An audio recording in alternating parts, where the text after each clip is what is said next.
একজন মানুষ যখন মারা যায় সে কি বুঝতে পারে যে সে মারা গেছে বা কখন বুঝতে পারে?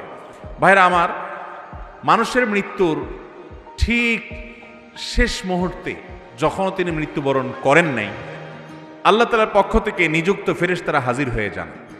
নবী আলাইহিস সালামের দীর্ঘ একটা হাদিসে তিনি এর বিবরণ দিয়েছেন। এটা অদৃশ্যের জগতের বিষয়, যেটা আমরা দেখতে পাই না।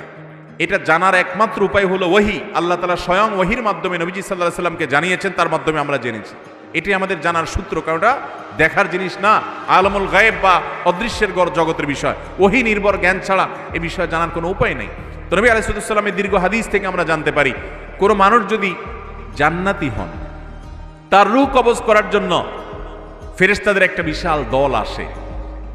তারা এত সুন্দর করে আসে, উপস্থাপন হয় ওই লোকের সামনে যে তাদের আচার আচরণ, তাদের ওই লোকটাকে অভিবাদন জানিয়ে আখিরাতের জগতে নিয়ে যাওয়ার জন্য, ওয়েলকাম জানানোর জন্য আসার যে ব্যবস্থাপনা, দামি মূল্যবান পাত্র, রুমাল, সেখানে রূহ কবজ করে নেওয়া, সেগুলোর জন্য যে আয়োজন থাকে, এটা দেখতে দেখতে সে আল্লাহর বান্দা, নেককার বান্দা, ইমানদার মানুষটা, জান্নাতি মানুষটা হাসতে হাসতে তার রূহটা বের হয় এবং দুনিয়া থেকে চলে যান।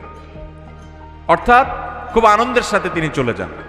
আর এর বিপরীতে যেই লোকটা জাহান্নামী, তার রূহ কবজ করার জন্য ফেরেশতাদের একটা দল আছে, কিন্তু তারা এতটা ভয়ঙ্করভাবে উপস্থাপিত হয়, এতটা তীব্র ভয়ঙ্কর রূপে তার সামনে আবির্ভূত হয়, উপস্থাপন করে নিজেদেরকে, যে সে দৃশ্য দেখে তার হাহাকার শুরু হয়।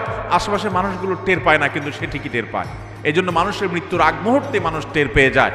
এমনকি যারা ঈমানের উপরে সারা জীবন অটল ছিল, অবিচল ছিল, তাকওয়ার উপরে অটল অবিচল ছিল, হারাম থেকে বাঁচার জন্য সংগ্রাম করেছে সারা জীবন, এই মানুষগুলোকে কোরআনে বর্ণিত আয়াতে বলছে যে তাদের জীবন সায়ান্নে, তাদের রূহ কবজ করার আগে আল্লাহর পক্ষ থেকে ফেরেশতারা তাদেরকে জানিয়ে দেন, তারা উপস্থিত হন, তাদেরকে সুসংবাদ দিতে থাকেন, আল্লাহ খাউফুন আলাইহিম ওয়ালা হুম ইয়াহজানুন, যে তাদের কোনো ভয় নাই, তাদের কোনো পেরেশানি হবে। আল্লাহ তাআলা আমাদের সবাইকে নেক মৃত্যু, ঈমানের মৃত্যু, জান্নাতি মানুষের মৃত্যু আমাদের সকলকে নসিব করুন। তাহলে এই হাদিস এবং আয়াত, বিভিন্ন আপনার জান কবজের সময়কার, পূর্বেকার ফেরেশতাদের মহড়া, প্রস্তুতি, এগুলোর বিবরণ থেকে বোঝা যায় যে আশেপাশে মানুষ টের না পেলেও যার রূহ কবজ হচ্ছে তিনি ঠিকই টের পান। ভালো মৃত্যু, ঈমানের মৃত্যুর জন্য বেশ কিছু আমল আছে ভাই, সে আমলগুলো আমরা কোনো একটা মাহফিলে আলোচনা করবো ইনশাআল্লাহ। এই ঈমানের মৃত্যুর জন্য একটা কমন আমল হলো যে আমরা সবসময় ঈমান এবং নেক আমলের উপরে, ফরজ কাজ করার উপরে, এই যে ফজরের সময়, শীতের সময় ফজর নামাজ পড়া কষ্টকর, কিন্তু কষ্ট উপেক্ষা করে হলেও করবো। এইভাবে আপ্রাণ যদি চেষ্টা করে যান, নিজের সঙ্গে নিজে লড়াই করে যদি আল্লাহর ফরজ বিধান মানেন, হারাম থেকে বাঁচার চেষ্টা করেন, আপনার মৃত্যুর সময় ঈমান সাথে নিয়ে আপনি যেতে পারবেন ইনশাআল্লাহ। তাহলে ঈমানের মৃত্যু যখন হবে তখন সুসংবাদ পেতে পেতে দুনিয়া থেকে যাব।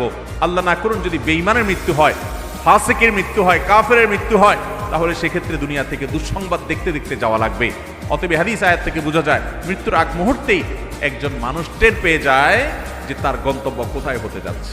আল্লাহ তাআলা আমাদের সবাইকে নেককার মানুষের মৃত্যু নসিব করুন।